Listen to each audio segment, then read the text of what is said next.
insurance companies are out there in full force, carpet bombing, shock and awe, against a public option.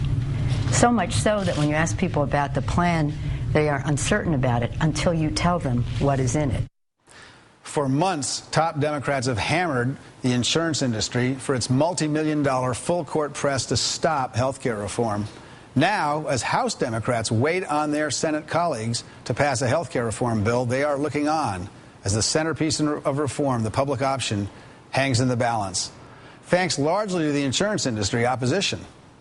Senate Democrats are divided. The caucus pits those who have threatened to kill the bill and refuse to bring it up if it has a public option in it, against Democrats who say they'll vote against a bill that further weakens the public option.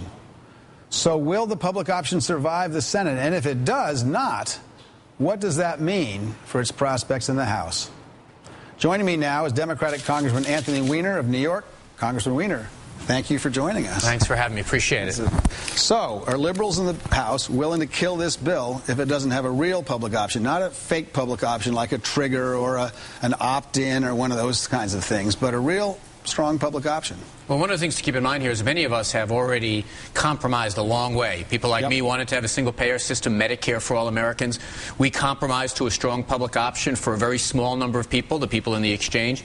We're perilously close to negotiating away too much for progressives in the House, or frankly, most people. You know, the thing that's most complicated to all of us is we listen to our colleagues in the Senate say it doesn't save enough money.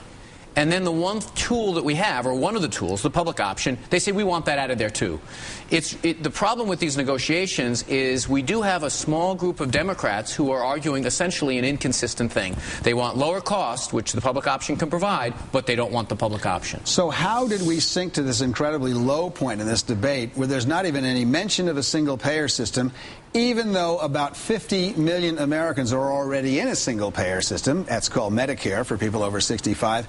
And another 25 million Americans are in a socialized, government-run health care system called the Veterans Administration, which also happens to be the most highly rated of all the health care systems in the country, both private and public. Well, how did we get to this point? Well, not to mention the Department of Defense, which is also single-payer government, and the Bureau of Indian Affairs. We do it a lot of cases. Not to mention the 535 congressmen who have sort of a hybrid system. Well, we have a hybrid system. Yeah. We have essentially our own public option, many of us, because we're on Medicare. Right. I mean, not myself, but there are a lot of members. I did a survey and checked 150 members of the House and Senate are on a public option Medicare. But here's first of all, let's not get too carried away with this whole notion how far we've sunk. It's still a good bill. But the House bill was great. Well, great. I mean, it too was a compromise for many of us. But very solid. Yes, but and the Senate bill, I think, still, and we have a conference to get to. Look, one of the things that I've argued all along is that if we knew what people like Senator Lieberman or Senator Landrieu or Senator Lincoln, if they said, look, here are the things we want cost savings, we can give them cost savings. We can have a stronger public option which negotiates to hold down prices, maybe do what Ron Wyden wants, which is let everyone go into the public option. We can take something like the Medicare system, which has a 1.5% overhead, and expand it to more Americans. We can do cost savings. But we have to know what they want. And between the public option getting watered down and the Stupak amendment attacking the rights of women, and, by the way, putting government bureaucrats between people and their doctor, if those things stay intact, I don't think this has the votes to pass the House. And that's regrettable because there are a lot of things that we can do that we all agree on. What about Bernie Sanders' idea that he was talking about earlier, which is if you can't pass this thing, don't try to reform the whole system, expand Medicaid, put in some money for federally qualified health care centers and those kinds of things? You know, I don't buy, and Bernie's great, but I don't buy the idea that we're transforming health care with this. I kind of wish we were. For the most part, the president's right. A lot of people are going to keep the insurance that they have. We're going to add some new standards, and we're going to give some tax credits to people to buy insurance. But what we really should be thinking about doing is taking something that works, and by the way, is a bedrock Democratic program, the Medicare program, and expanding it to more Americans. Everyone understands Medicare because their parent or grandparent is on it, and they like it. We've made some strategic mistakes, I believe. All that being said, where we are is that if we Democrats think we're going to stand for re-election in 2010, having a watered-down public option or none, and having the Stupak language in there, we're going to find we might be doing more harm than good to our brand. Well, that's what I want to ask you about. That'll be the last question for me. More harm than good. At what point is this bill not worth passing?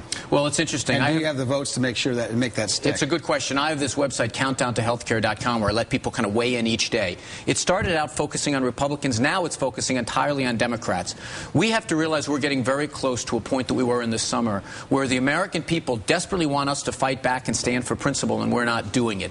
I'm convinced that Senator Reid and Chuck Schumer and Ron Wyden and people like Bernie Sanders are going to finally bring around those recalcitrant senators. But if we keep watering this down much further, we're getting close to that point. But we don't want to let the perfect be the enemy of the good, but it's got to at least be the good at the end of the day. But at some point, this is just, as Ross Perot once said, a giant sucking sound pulling American taxpayer money into the insurance companies, and we don't get anything for it. Well, there's three things we needed to do: provide insurance for people that didn't have it, provide better care for people that have insurance. But that third thing, cost savings, the public option is how you do that. And we're starting to increasingly think that by throwing that overboard, we're going to pass the bill. That's a bad calculation to make. We need the public option. Congressman Anthony Weiner, thanks so much for taking the time. Appreciate it. My pleasure.